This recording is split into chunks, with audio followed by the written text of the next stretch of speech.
রথের দিনে পুজো বাড়ি ছাড়াও আরও অনেক জিনিস করেছিলাম। হ্যালো এভরিওয়ান, আমি রিয়া। আজকে আমি তোমাদের কাছে রথের দিনের পার্ট 2 এর একটা ছোট্ট মিনি ব্লগ শেয়ার করতে চলে এসেছি।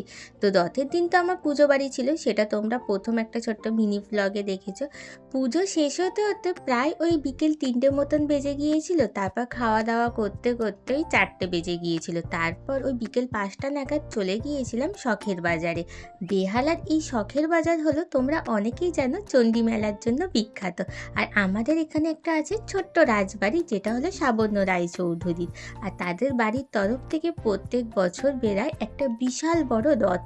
আর সেই রথযাত্রা উপলক্ষে এখানে জমায়েত হয় অনেক মানুষ।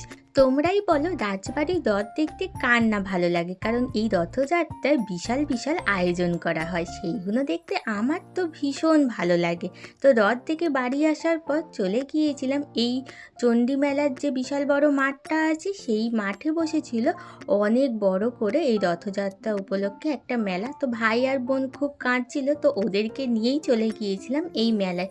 আর সারাদিন এই পুজো বাড়ি থাকার জন্য মেলা ঘুরতে যেতে তো একটু ইচ্ছাই করছিল, কিন্তু অনেক টায়ার্ড লাগছিল বলে যেতেও ভালো লাগছিল না। কিন্তু ওদের জন্যই গিয়েছিলাম, গিয়ে একটুখানি মেলাটা ঘুরলাম। ঘোরার পর দেখলাম বিশাল বড় করেই বসেছে এবছর মেলা। তারপরে মেলায় গিয়ে আর কিছু তেমন কিনিনি, শুধুমাত্র ওই আইসক্রিম খাচ্ছিলাম। আর ওরা দুজন বলল যে একটু আইসক্রিম কিনে দিতে, কারণ পুজো বাড়ি এত খাওয়া দাওয়ার পর আর কিছু খেতে ইচ্ছা করে মেলায়। অন্য দিন হলে সে একটা আলাদা ব্যাপার ছিল। তো মেলায় আইসক্রিম কিনে সোজা চলে আসলাম বাড়ির দিকে। টাটা।